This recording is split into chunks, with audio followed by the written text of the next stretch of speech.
Jim, an eventful game in the end. Where do we start with that? Like I said, I think start to start, I thought we started really well. Disappointed, you can see the goal in the nature we did, because I think the set play was avoidable, and other set plays were avoidable. And I talked about in my programme notes about those little bit of extra things to make sure that you're not put under pressure. But great response from the lads, and then unfortunately two major decisions sort of turned the game. It's not for me to say whether they're right or wrong. They were made, and we had to deal with the consequences of that. And we tried to reorganise for the second half to sort of contain and maybe try to pinch a goal or break or work our way up the pitch. And we did okay. You know, we were perhaps a bit nervous on the ball. We didn't use the extra man at the back that we could have. But I thought the lads gave a good account of themselves. So I was a little bit disappointed with the goals. So a broad range of emotion, really, all the way from anger, disappointment and frustration with some parts of the game, some players, all the way to pleasing, happiness and pride with some of the lads, because some of them didn't deserve to be on a losing team. And you know, I hate to bring this up, but what amazed me was that with 5 minutes to go, we've got a fan in Sultan Shanadu who on Saturday and tonight did the most amount of running, and he's been called lazy. And yet when Ed gets sent off, the main stand claps him off.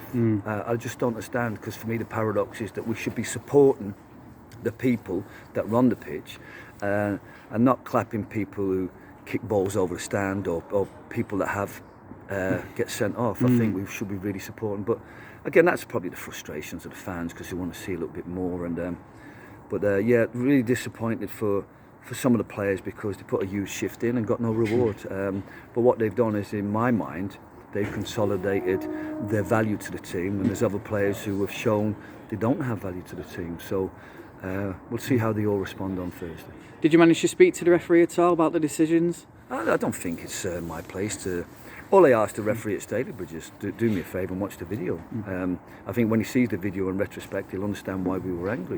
And it's tonight, you know, you watch match today and you've got professional referees, they've got VAR, and we're still huffing and puffing about whether they're the right decisions or not. So it's a very tough environment. You know, I've refereed, albeit kids' games and that, and it's tough to see everything, and you know, the margins of error are fine. And I said to the lads at half-time, we can't blame the referee. We put ourselves in positions, and the margins between failure and success are thin. But if you put yourself in a position where the referee gives that decision against you, then it's not his fault, it's probably yours. And I think once we start taking responsibility for our own actions, whether that be timing your run so you're onside, or making sure you don't foul when you're on a yellow card, that's maturity. That's players who learn from experience, learn from education and good principles from the manager. And those players, if they can learn things from training, from experience, and become better players, then you've got a team that moves forward and players that move forward. Coaching wise, then, when it's like that at half time, 1-1, do you stick or twist in a situation like that? You stick. I think if we'd got through the game and got a point, don't get me wrong, we didn't interfere with enough of their play. You know, we looked, and then when we did have opportunities to stop crosses or get tight to people, we didn't, and we allowed the ball to come in, and that was disappointing. But you've got no choice, and again, you can't blame the players on the pitch because they're outnumbered. You can't blame Jack, you can't blame the lads in midfield, because they're trying to interfere, and we're trying to stay compact and defend the box. Ultimately, we've not stopped crosses, and we've not dealt with players that perhaps to some of our players were unplayable. But there was other bits. Pleased we got a goal in the second half, and it showed that we had the potential, if we had kept it tight, to go on and get something out of the game. And you know, that's the. I won't go into the details because I don't want to give too much about the tactics. But there was a free kick in the first half that was abysmal, and a free kick in the second half where I asked the players to be clever, and they were, and we scored. So there were some harsh lessons about what if you do certain things, you're going to cost you, and there's great lessons for being clever, being brave, and doing things right, and being successful. So all I can do is teach. It's up to them to learn. And finally, Cam Foggarty's not been in the squad. I believe he's got a bit of an injury. How is he? Yeah, he came off the Warrington game and felt a pain in his foot. So as a precaution, we kept him out for the game.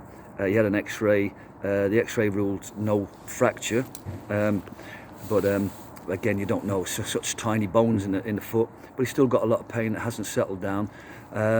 It's just a shameful lad, because I'm sure he would have loved to be in the thick of today's game.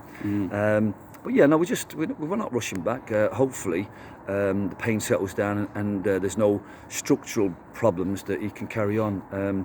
But yeah, I think each player we miss just takes a bit off us, and then it's up to the other players then that step in or on the pitch just to go that extra yard to make sure they're ultra professional, ultra effective, and unfortunately we just don't have enough of them at the moment to really warrant winning games. We certainly didn't at Mikulova, and tonight, unfortunately, we had the whole range of ineffective to very effective. So I'll just sift through all that and hopefully re-energise ourselves on Thursday, get set for Stafford. Another very tough game for us, and it's important that we give a good account of ourselves on Saturday. We can't correct everything overnight, but all I want to see from the players is the effort to improve and the effort to learn and take that learning onto the pitch. Brill, cheers Jim.